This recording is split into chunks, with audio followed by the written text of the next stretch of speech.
Thank you, worship team, for the wonderful... And now, tayo na po'y handa sa pakikinig ng salita ng Diyos.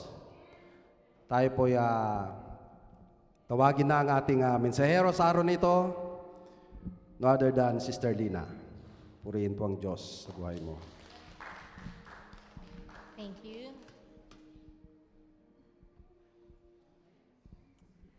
Amen. Hallelujah. Actually, dun pa lang sa mga testimony na narinig ko, overflowing na yung blessing eh. Nisip ko nga kailangan pa ba ng message? Andun na yung mensahe ng Panginoon eh. But actually, alam niyo talaga ang banal na spirito, pag nag-flow siya, iisa ang flow.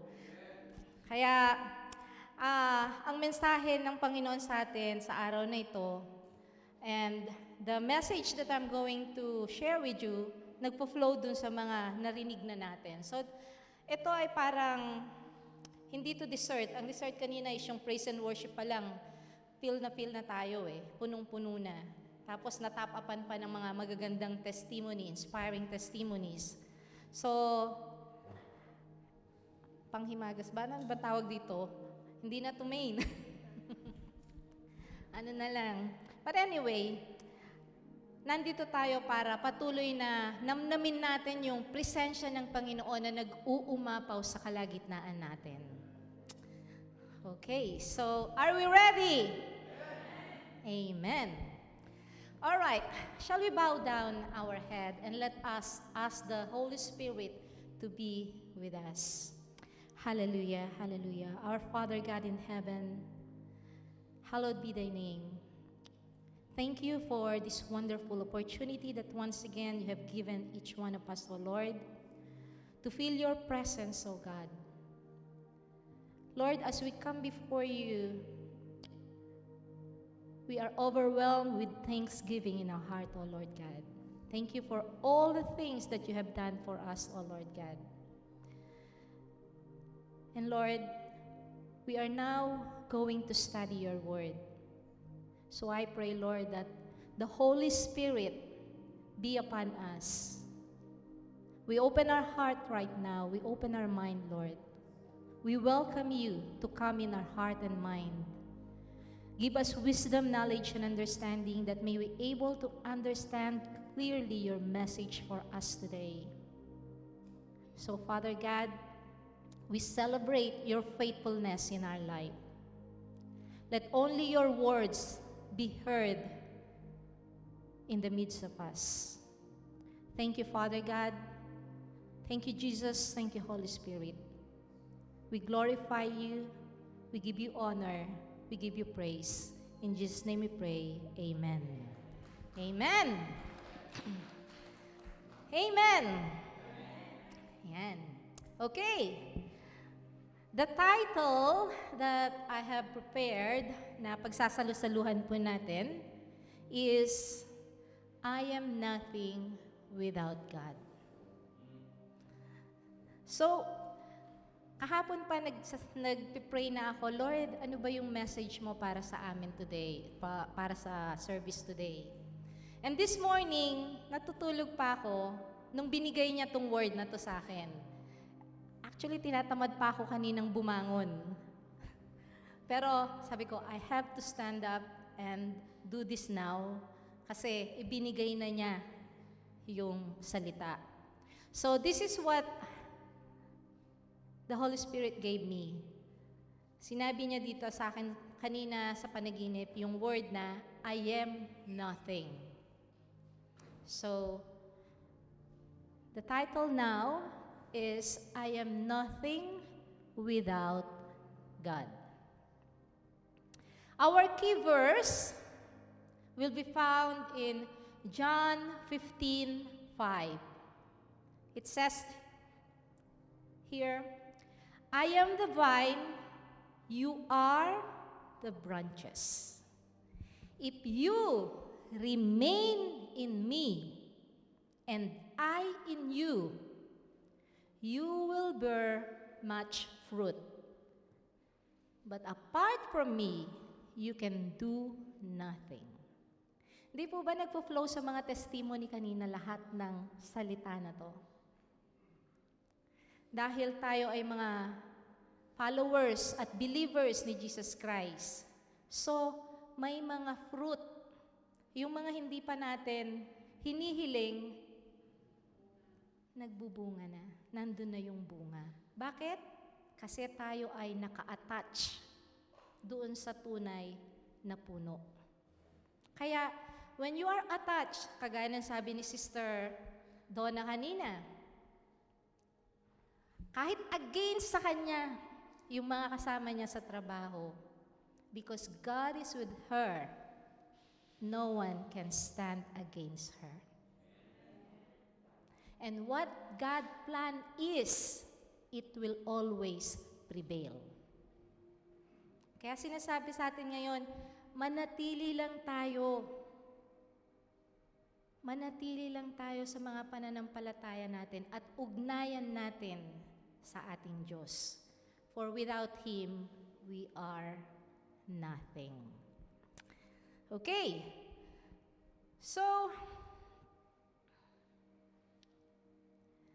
have you ever had a moment in life where everything felt like it was falling apart? I think lahat tayo may mga ganitong mga pangyayari na sa buhay natin. Alam naman natin ang buhay natin, ups and down. Hindi palaging nasa taas. Hindi palaging we can express that masaya tayo and we can always declare na, you know, the goodness of God. There are times talaga na ang experience ng buhay pumupunta sa ilalim. And sometimes, despite of you've done everything, despite of the best efforts, you are working hard, doing all the right things, maybe even succeeding in the eyes of the world, and yet, something was missing. I believe, eto, magandang example yung kay Sister Donna. Before she had come up here and declare the goodness of God, yung mga experiences niya, hindi naman ganun ka-pleasant, di ba? She went through kung paano siya pagkaisahan ng mga kasama niya para patalsikin siya dun sa trabaho.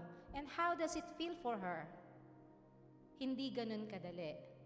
But because she chose to stand up and do the right things, and she has that faith in God, that's why she managed to keep doing the right thing. And that's why, anong bunga nung kanyang pagtsatsaga? Anong bunga nung kanyang pananampalataya sa Panginoon? Yung dineclare niya ang kabutihan ng Panginoon na na-receive niya ngayon. Lahat tayo, mga kapatid, we undergo different experiences. Sabi ni Brother Brian, individual. Individual ang mga buhay natin. Iba't ibang problema, kanya-kanyang pasanin. And as a Christian, as a believer of God, or as a person who accepted Jesus Christ, hindi tayo exempted. Hindi tayo exempted na makaranas ng mga ganitong experience sa buhay. We are not exempted. So, that's where the heart of our message today lies. Without God, we are nothing. Do you believe in that? Amen. Without God, we are nothing. So, we may accomplish things temporarily, but without Him, it's empty, unstable, and unsustainable. Sabi, pwede naman nating marating yung mga pangarap natin sa buhay. You can be successful in your profession, in your career. You can buy properties. You can have properties. But it doesn't mean that you are already fulfilled if you are not with God. A life without God is empty. it's also unstable. Bakit siya nagiging unstable? Walang matibay na pundasyon. There's no strong foundation. And the only strong foundation we have is God. We cannot rely on our managers. We cannot rely on our employers. They keep changing their mind. The only one and truly we can depend on and rely on is Him. Just like Chris has shared, hindi tayo kailangan magpanik when we need something pag nawalan tayo ng trabaho. Kasi kung tayo naniniwala that our God is our great provider, He will definitely provide on the perfect time that you need it. Sometimes, there will be days of waiting. There is always time for waiting. But waiting is not a bad experience. You know why? Waiting sometimes gives you time to rest. Rest. And you can only rest when you trust God. Because sometimes, yung rest time na binibigay sa atin ng Panginoon, hindi natin tinatanggap as rest. Tinatanggap natin yon, or actually, kung minsan, ang ginagawa natin doon sa rest time na binibigay sa atin ng Panginoon, doon tayo nagpapanik. Instead of magpahinga ka, free from worries, physically magpahinga ka, nandun na yung isip mo, naku, paano ako magkakatrabaho? Ano na yung pambayad ko sa next month? Ano yun na yung papadala ko sa Pilipinas? But we sometimes forget that we have a source. And He always come and provide what we need on His perfect time. God has a perfect time for us, and He knows when you need it. He definitely knows when you need it. So, when we rely on the worldly things that we could see, it's unstable and unsustainable. But if we rely on God, and He is the one who is our firm foundation, we will live happy and at peace, no matter what situation you are in. Amen? Point 1. God is the source of all life. Do you believe in this? Amen. God is the source of all life. In John 15:5, it says, this is the key verse that we have just read. There is a word there, it says, apart from me, you can do nothing. Jesus uses the metaphor of a vine and a branches. And if you've ever seen a vine, you know that a branch separated from the tree, it withers quickly. It cannot survive or produce fruit. So I think naintindihan natin to, di ba?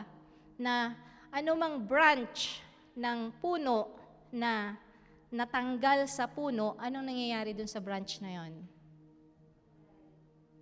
Natutuyo, namamatay. So, kung tayo ay hindi naka-attach sa tunay na puno, ano mangyayari sa spiritual life natin?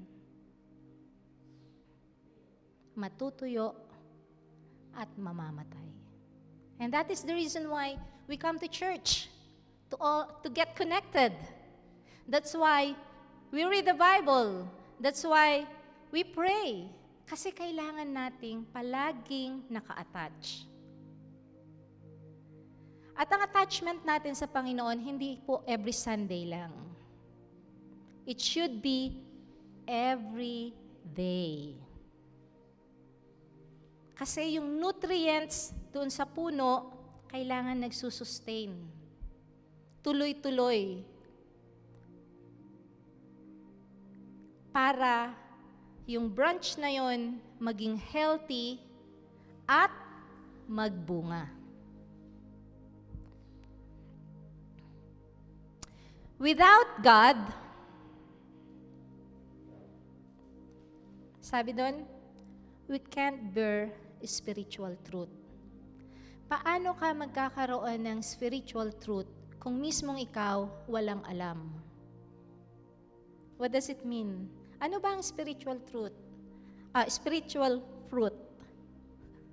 Kailangan meron tayong bunga. Anong ibig sabihin nun? Kailangan makita sa buhay natin na meron tayong nadadala sa paanan ng Panginoon. Hindi lang pastor, ministers, ang kailangang magdala ng kaluluwa sa paanan ng Panginoon. Lahat po tayo na tinatawag na true believers and true followers of Christ, may bunga. Dahil pag walang bunga, patay. Ganun lang naman yun eh. Pero, ang bunga, hindi lang naman yung mga tao na nasa labas. Pwedeng maging bunga ang mga anak natin. Pwedeng maging bunga ang mga magulang natin na hindi pa nakakakilala sa Panginoon. Pwedeng maging bunga nyo ang mga co-workers nyo. Pwedeng maging spiritual fruit nyo yung mga taong nakakasalamuhan nyo sa araw-araw. Maging mga employer nyo. How? Pag tayo ay naka-attach sa ating Diyos, as we said, how to attach? Paano ba tayo magiging attach? Go to church, read the Bible, pray every day, incline your mind to the Lord palagi. Actually, pag ganun ang ginawa natin, sa bawat salita na lumalabas sa bibig natin, sa kilos pa lang natin, kahit hindi kayo mag-preach, nagliliwanag na kayo. Nagniningning na kayo. Yun eh. Kasi, naka-attach ka eh. Palagi kang, yung nutrients, ano ba yung nutrients na kailangan natin para tayo magbunga, para maging healthy ang spiritual life natin? Pag nagbabasa tayo ng Bible, andyan yung mga nutrients na kailangan natin. Ang nutrients is yung mga salita ng Panginoon na nagbibigay sa atin ng kalakasan. That is nutrients. Ano ba ang reason ng nutrients? Ano bang ginagawa ng nutrients sa katawan? To keep you healthy, to give you strength. So that is the Word of God. Kailangan natin magbasa ng salita ng Panginoon to keep us healthy, to keep us strong sa pananampalataya natin. At kung tayo ay matibay at matatag ang pananampalataya, example, yung sinabi ni Sister Zenny kanina, yung friend niya, hindi ganun ka strong at the moment. Pero Ate Zenny was quite strong enough that she could share to her the light of God. Sabi niya, gagawa ang Panginoon. O ano naging fruit? Na-encourage niya si ate. See, spiritual fruit, nagagawa yan every day through our action. Mahirap tayong magbunga kung hindi tayo inclined sa Kanya. And also, we lose sight of our purpose pag tayo ay nakakakalimot sa Diyos. Kasi ang purpose natin, siya yung may gawa sa atin, siya ang lumalang sa atin, kaya siya lang yung nakakaalam kung ano ang purpose natin. Mauunawaan lang natin ang purpose natin only if we keep talking to Him, of course. How would you know your purpose? kung hindi ka nakikipag-usap, wala kang communication sa kanya. Paano malalaman ni Kuya Joel yung gusto ni Ate Lisel kung hindi sila nag-uusap? Di ba? Ano yun? Pakiramdaman? Kahit magpakiramdaman sila, they will not know kung ano ang gusto ng bawat isa. Unless nag-usap sila, sinabi ni Kuya Joel, ito ang gusto ko. Sinabi ni Ate Lisel, ito ang gusto ko. The same thing with God. How would you know kung hindi mo siya kakausapin? Kung hindi ka magbabasa ng salita niya? Two-way ang communication sa ating Diyos. We pray, we ask, we tell. We read the Bible, He speaks to us. That's the only way that God will speak to you. Kaya nga sinabing Word of God. Kaya nga sinabing salita niya. Hindi salita ni Mami Aida, hindi salita ni Cesar. Salita ng Diyos ang Bible. That's why it's so important. We have to read His Word. Kasi doon lang talaga natin siya mauunawaan at maririnig ng malinaw. Without God, we may look alive on the outside, but can be empty on the inside. There are so many people like this outside of this church. Marami ang they could say and they can shout out that they are successful, fulfilled, rich, but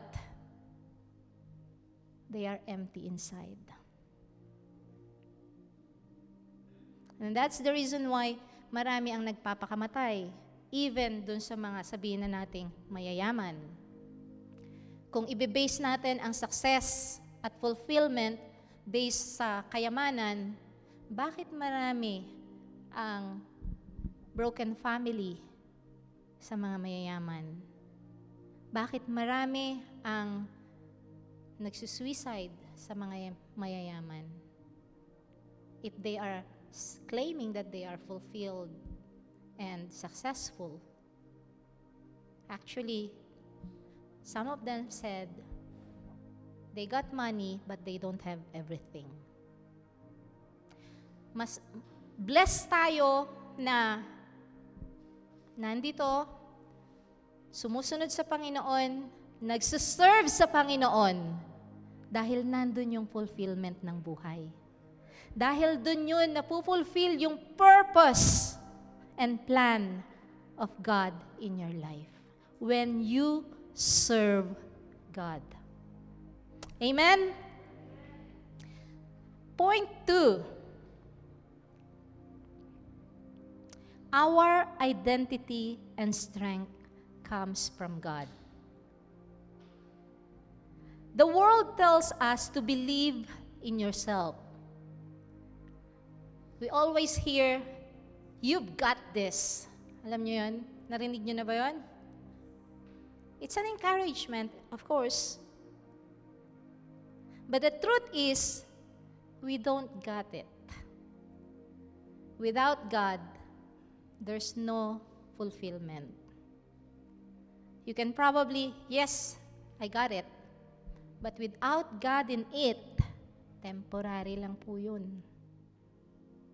Have you experienced like this? You want something, gadget, and you want it very much. Pagka sa Amazon pala, ando na sa basket mo, nilagay mo na yung sa basket mo, excited ka na bilhin mo yon. And you're just waiting for time na mabili mo yon. Dahil financially, wala pa yung, hindi pa enough yung pera para mabili mo yon. So when the time comes that darating na yung sahod mo, lalo kang nagiging excited kasi you can buy it. And then after you bought it, nabili mo na, masaya ka. Tuwan-tuwa ka. May bago kang, or let's say, shoes or dress. Does it last? Yung happiness mo? No. Tayo mga babae, pag nakabili ka na ng magandang damit, Pero gustong-gusto mo, ang ganda-ganda mo, naisuot mo na. After 1, 2, 3 times mong naisuot, are you still happy? Wala na yung ganong excitement, di ba? Sa mga lalaki, yung mga gadget na gusto nyo, once you bought it, nagamit nyo na after few times, the excitement still there? Wala. Kasi nga, temporary. Temporary.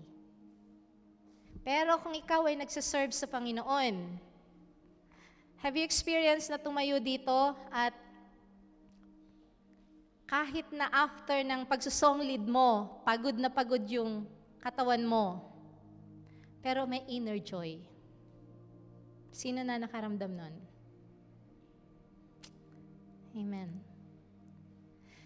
Alam mo kasi na pag meron kang ginawa para sa Diyos at ginawa mo yun ng maayos, andun yung pakiramdam na ang saya-saya sa loob mo. Andun yung pakiramdam that you fulfilled and achieved something. Iba yung achievement na binigay at ginawa mo para sa Diyos, at iba yung kasiyahan na temporary lang.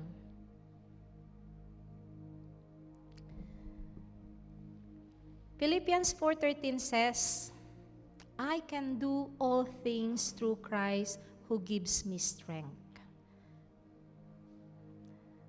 Kagaya ng sabi ni Sister Karen kanina, bawat isa sa atin are soldier of God. Kailangan palagi tayong handa. Kagaya ng mga schedules natin dito, very flexible. Ginagawa ang schedule, but it's flexible. Pag hindi pwede yung isa, kailangan may magko-cover.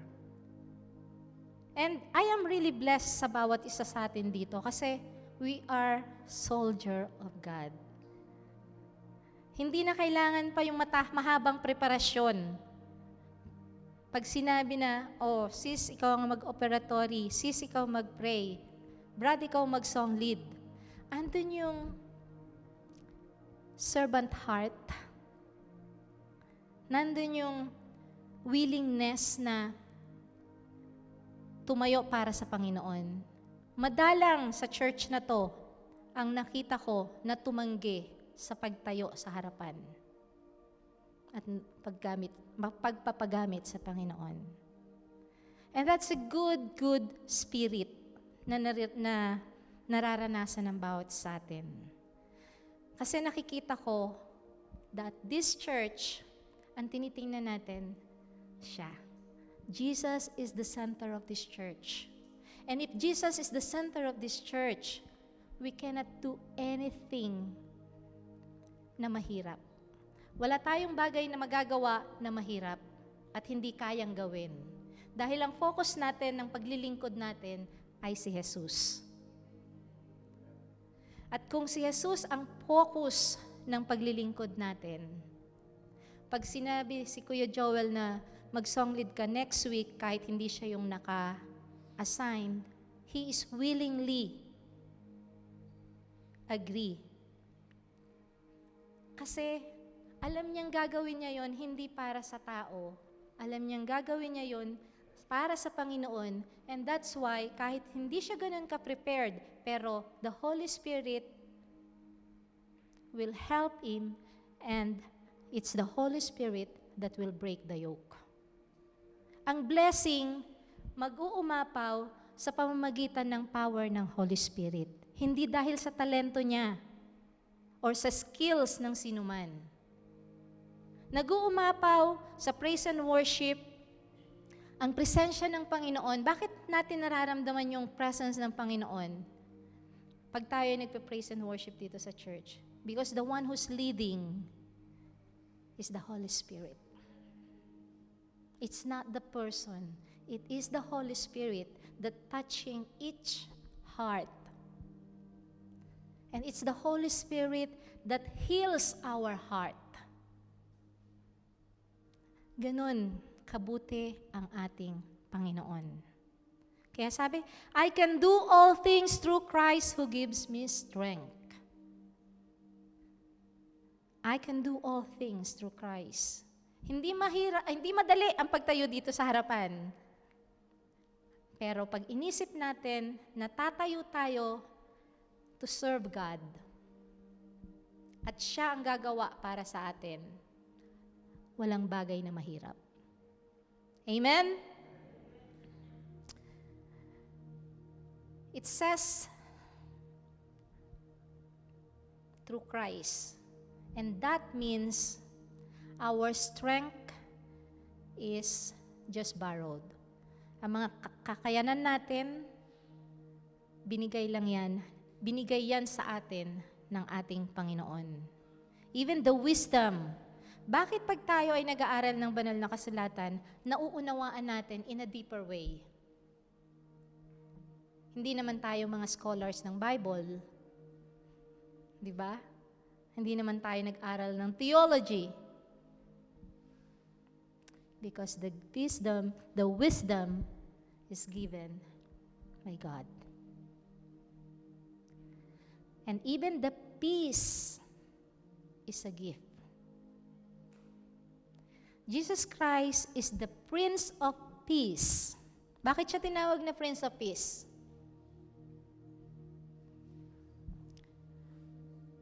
Siya ang nagbigay ng kapayapaan sa magulong buhay natin. Siya ang nagbigay ng kapayapaan para tayo ay magkaroon ng eternal life. Na hindi natin kailangang mag-worry na tayo ay mamamatay and then that's it. Binigay niya yung kanyang buhay para sa atin for us to have this kind of life. Kaya nga, maganda na makita sa mga buhay natin talaga that we are at peace. Hindi rest in peace, ha? Iba ang rest in peace. We are at peace. Na kahit ka may problema, kahit ikaw ay may dinaramdam, hindi ka nag-aalala. You are not worried. You're not worried kasi alam mong God will provide. God will heal you. He is strong. He will give you anything that you want as long as you delight in Him. Naranasan nyo na ba yung, yes, dumadaan ka sa problema. You are in a situation that, yun na lang, yung testimony ni Brother Chris kanina, na nawala yung business, yung ilang business na yan, tapos, syempre, walang trabaho. Pero nandun yung masaya ka pa rin. Nandun yung feeling na, okay lang, you get by every day. Kasi alam niya na magpo-provide ang Panginoon para sa kanya. Ganun yung buhay ng isang Kristiyano. You don't need to worry of anything. Sabi nga, hindi mo pa hinihingi. Experience nila Ate Zenny. Hindi mo pa hinihingi, nandyan na. Kasi alam ng Panginoon, kailangan nila yon. Ganon ang ating Panginoon. Ganon ang ating Diyos. Kaya, we as Christians who believe in God and make Him as our strong foundation in life, we are at peace even in the midst of storm. Amen? Amen. Without Him, even I am weak. But because my God is strong, nothing is impossible. Amen? Lahat tayo may kanya-kanya tayong kahinaan. Hindi natin pwedeng i-deny yan. Lahat tayo makasalanan. May nagagawa tayong kasalanan. Pero one thing for sure, our loving Jesus is gracious. His love is amazing. Kahit tayo ay weak, but because of Jesus, we are strong. Amen? So, point 3. So my point 3 is about our personal story. I know every one of us has our own story, realizing that without God, we are nothing. But I have a friend that I wanted to share her story. And I know someone might feel familiar with this story. So I'm not going to tell her name. And her story is, how I'm going to start it. There was a season in her life when everything is fine. It looks fine. She's happy. She's stable with her job. She has good friends, happy family, and you could say that she's busy because she has a stable job. But deep down, she was drained, spiritually empty. Bakit siya na-drain? She told me that time on her season, she rarely to prayer. Hindi siya nananalangin as often as she was before. Hindi nga siya pumupasok sa loob ng simbahan. And most of the time, Sunday, nandyan siya, pumupunta sa, nakikipag-meet siya sa mga kaibigan. They go outside. And sometimes on Sunday, nandun siya sa bahay, nagpapahinga. Church became optional on her choices. She often skipped it and telling herself she was just too tired. She convinced herself she was okay. She was happy. She was fulfilled. She got money. She can buy anything she wanted to. And she thought she had everything under control. But then, life started to unravel. A meaningful relationship broke down. She became stressed, and even her work became overwhelming. And one night, she got into her car and just drove without a destination, just trying to escape the pressure. Sino na dito yung pagka may problema, nagda-drive around lang? Or sumasakay sa bus, kahit hindi alam kung saan papunta yung bus. I do that. Yeah. Pag mataas ang pressure, I just ride in a bus, kahit saan papunta yan. Nagjo-joyride ako, just to get out the pressure and the stress. But then this lady, eventually, she pulled over, sat in the stillness and broke down. She cried and cried, not because something major had happened in that moment, but because it finally hit her that she couldn't keep going like this. She was exhausted, tired of trying to be everything for everyone. She's tired of seeking approval of everyone and doing it all in her strength. Sino dito ang pagod na mag-please ng mga pamilya? Na kahit ilang beses kang magpadala, kulang pa rin. Kahit gano'n na kalaki yung pinadala mo last month, this month, mas malaki pa rin ang ipapadala mo. Nakakapagod yun, di ba?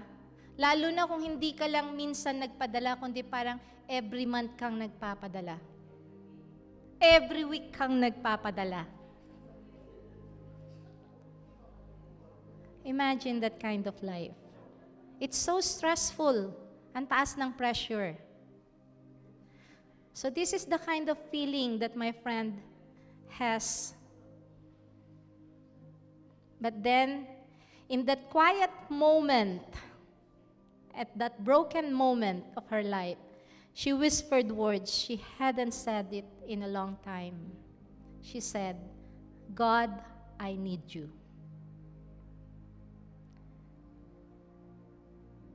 Alam niyo ba kung bakit siya napagod? Alam niyo ba kung bakit siya na-overwhelmed sa pressure? Because she took it by herself. Everything. And one thing, hindi na siya nag-church. Hindi na siya nagpe-pray. Hindi na siya nagbabasa ng Bible. So, she detached herself from the tree. And sabi kanina, dun sa word, anyone who is detached from the tree, di ba nalalanta, natutuyo, at namamatay. Yan ang nangyari sa kanya. At yan po ang mangyayari sa atin, mga kapatid. Kung tayo ay hihiwalay sa ating Diyos. She thought everything is in control. Her control. Akala niya, meron siyang monthly paying job. Meron siyang sweldo.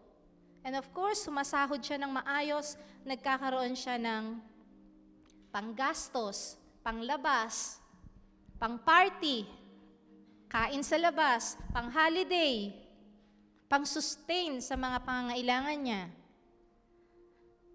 Pero, nakatingin lang siya dun sa pangangailangan niya. Worldly. Nakalimutan niya, dahil sa sobrang kasiyahan niya, nakalimutan niyang pumasok sa simbahan, makinig ng salita ng Diyos, mag-aral ng salita ng Diyos, at even yung nakalimutan niyang sabihin mo lang, "Hi God," or "Thank you God." May mga nangyayaring ganyan. And this friend of mine happens to her. So when this moment came to her, in her realization that she needs God, those words marked the beginning of a turning point. And that moment marked the beginning of her journey back to the tree of life. Back to the true source. So again, she picked up her Bible, read the Bible, study the Bible, and he just not study it, but actually, she really longs to know God. Alam niyo po ba na pag kayo ay nagbabasa ng Bible, dadalin talaga kayo sa loob ng church. If you are a true follower of Jesus Christ, hindi kayo makikita sa Piccadilly ng Sunday. Makikita kayo sa loob ng church. Hindi kayo makikita sa mga mall. Makikita kayo sa loob ng church. Kasi ang magiging priority nyo is yung pumunta sa church. Pag ganun ka, ka-close sa Panginoon. Kaya mga kapatid, alam na natin na pag tayo ay medyo nawawala at naliligaw at pumapasok sa kaliwa at sa kanan, medyo nababawasan ang pagpasok natin sa church. Nababawasan ang pagbabasa natin ng salita ng Panginoon. Nababawasan ang pagpipray natin. Yan ang mga symptoms ng medyo naliligaw na tayo ng landas. Kasi pag nagpatuloy yan sa buhay natin, ang mangyayari talaga, totally tayong madidetach. Pag pinabayaan natin yung ganung pamumuhay. So, little by little, as she stayed connected to the tree, her soul began to breathe again.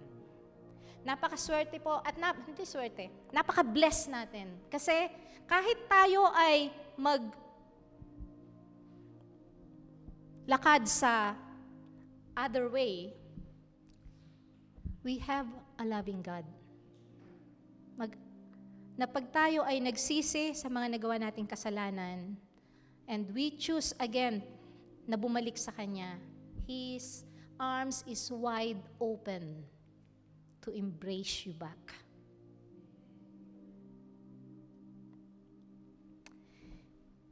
If you're here today feeling dry, overwhelmed, or disconnected, let me remind you,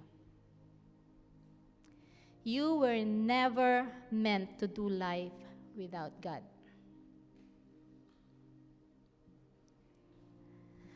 And one thing I wanted to remind, God is not a backup plan. He is actually the plan. Huwag nating gawing backup plan lang natin ang ating Diyos. Sometimes we try everything by ourselves. Kinakaya muna natin before natin siya tawagin at mag-ask ng help. Parang siya yung pinaka-last resort. Di ba? Kung kailang mabigat na yung problema, dun lang tayo lumalapit at tumatawag ng help sa Panginoon. Huwag po natin gawing backup plan ang ating Diyos. He is the planner of our life. So don't wait until everything falls apart sa buhay natin. I encourage and invite everyone to abide in Him every day. Stay connected because it says in Acts 17:28, in Him we live and move and have our being. Siya lang, ang ating Diyos lang ang kailangan natin sa buhay natin. Amen? Amen. So, church, can we take this moment right now? Not just to say the word, but to mean them. Life as a way of reminding us how much we can do on our own.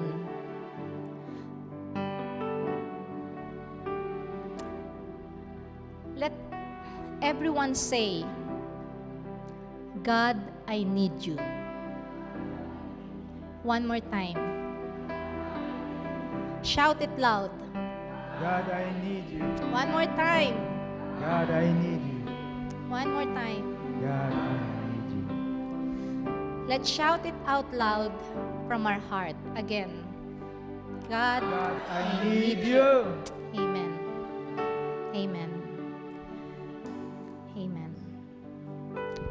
Yes, Lord. We need you. Shall we all stand and let's worship the Lord?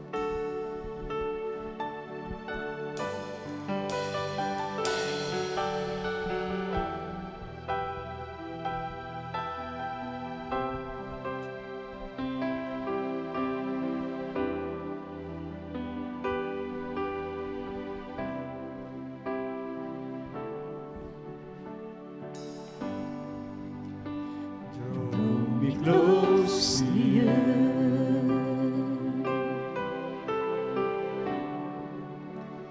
Never let me go.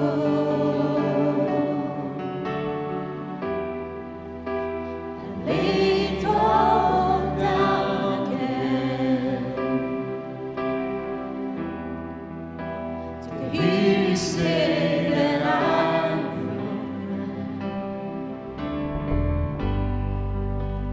you are my desire.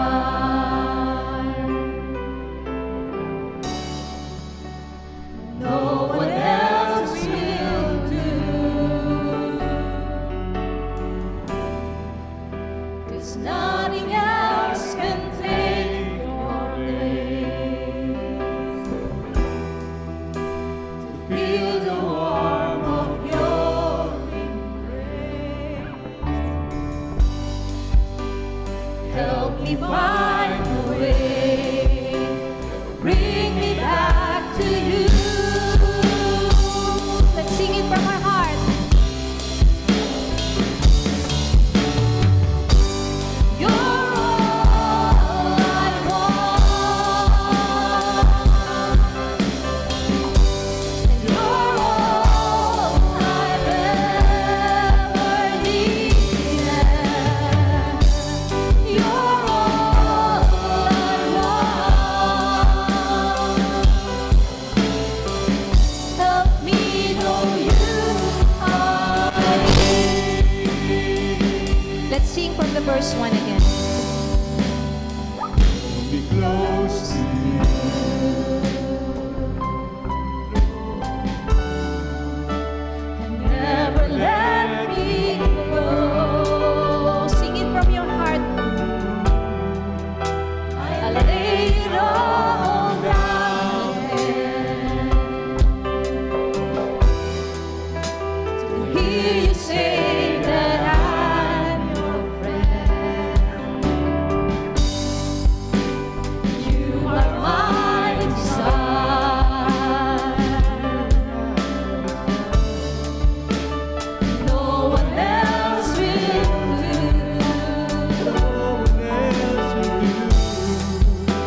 us.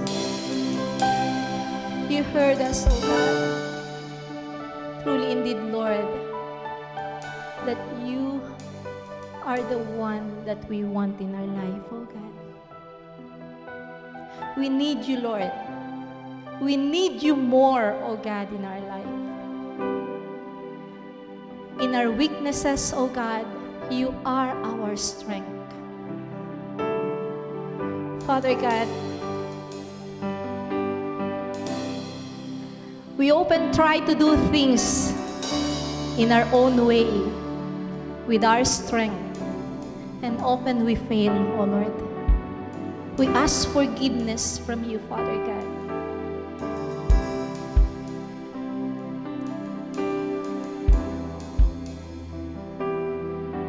Restore the peace in our life, O Lord, as we humbly surrender our life unto you, O God. Strengthen us, O God. Help us to overcome the difficulties that we experience, O Lord. Hallelujah, O God. Yes, Lord. You are the desire of our heart. Without you, we are nothing. But with you, nothing is impossible, O God. With you, Jesus, we are victorious. With your righteousness, Jesus, we are blessed. We are highly favored, O God. Thank you. Thank you, Jesus, for the victory of the cross. Hallelujah, Lord. Hallelujah. Hallelujah, oh God. Hallelujah.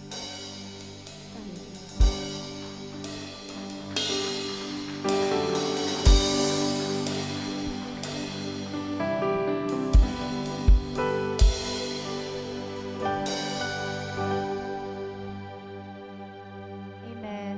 Hallelujah. Thank you. So inspiring. And that is true. When we haven't accepted Jesus yet, we are attached, detached from the branch. From the vine. Amen. So that's why, pag tinanggap natin si Lord as our Lord and Savior, then you were attached to the vine, and the spring of living water will flow over you. Amen. Kaya po, napaka-importante na kami po ay patuloy na nagpapaanyaya sa inyo saan man kayong dako ng daigdig. We need Jesus. We need the living water flow in our life. Amen. Because without Him, we are nothing. Totoo po yun. Sabi ni Lord, siya lang ang daan at ang buhay. I am the way, the truth, and the life. No one comes to the Father except through me. Opo. Si Jesus po mismo ang nagsabi niyan. Kaya, kami po ay nagpapaanyaya. Tanggapin po natin ang Panginoon upang tayo ay muli na ma-attach sa main, which is our Lord Jesus Christ. Amen. Kaya doon po sa nais tumanggap sa Panginoon, sumunod po tayo sa maikling panalangin bilang pagtanggap po. Yun lamang po ang kaparaanan na hinihingi ng Lord sa atin, na i-acknowledge natin siya, i-accept natin siya as our Lord and Savior of our life. Amen. Let's pray. Doon po sa nais tumanggap sa Panginoon upang magkaroon, ma-attach ulit tayo doon sa main, our Lord Jesus Christ. Amen. Hallelujah. Precious Heavenly Father, I come to you as I am, a sinner. Lord Jesus, I ask you to forgive me for all the sins I have done unto you, intentional or not. I ask you to cleanse me and sanctify me. Wash me with your blood, Lord Jesus. Thank you for the forgiveness of my sin. Lord, I want to be attached with you. And I'm deciding right now to accept you as my Lord and Savior of my life. Lord, I want your living water flow in me. Help me to find my way to know you more, to be hunger enough, Lord, to be close to you. Bless me, O Lord. Protect me. Walk with me. Guide me in every decision that your will be done in my life. Lord, thank you, Jesus. I give you praise. In Jesus' name, amen. Amen. Hallelujah. Congratulations dun sa mga tumanggap sa Panginoon. Amen. You are part of the family and you are welcome. And we want to pray for you. Amen. Precious Heavenly Father, we lift you up, our brother and sister who accepted you as their Lord and Savior of their life. I pray, Lord, that you would continue, Father God, to be with them. Lord, let your living water flow in them, O Lord. Help them, Lord God, to magkaroon po sila, Lord, ng kauhawan sa iyong salita. Lord, na magkaroon po sila, Lord, ng desire, Panginoon, to pray more, to read your word more. Father God, to know you more and help them find a church, Lord, a Bible-believing church. Panginoon, Lord, na kanilang masasakupan, Lord, upang sila ay lalong mapalago ng iyong mga salita, O Diyos. I pray, O Lord, that you would continue, Father God, to be with them and help them, Lord, in times of their needs, O God. Salamat po, Panginoon, Lord. Lord, we speak blessing to them, Lord God. Your wisdom, your knowledge, and understanding be upon them. Thank you, Father God, in everything. And in all things, we give you praise, glory, and honor, and thanksgiving belongs to you alone. This all we ask in Jesus Christ's name we pray. Amen. Amen. Praise the Lord. Let's all stand and sing doxology. Praise God from whom all blessings flow. Praise Him, all creatures here below. Praise Him above the heavenly hosts. Praise Father, Son, and Holy Ghost. Amen.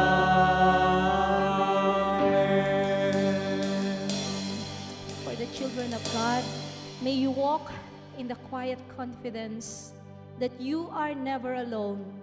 Stay connected to the vine. Walk in His strength. Live in His grace. May you choose to surrender when you feel weak. May His strength be your portion. May the grace of the Lord Jesus Christ and the love of our God Father and the fellowship of the Holy Spirit go with you now and forever. Amen.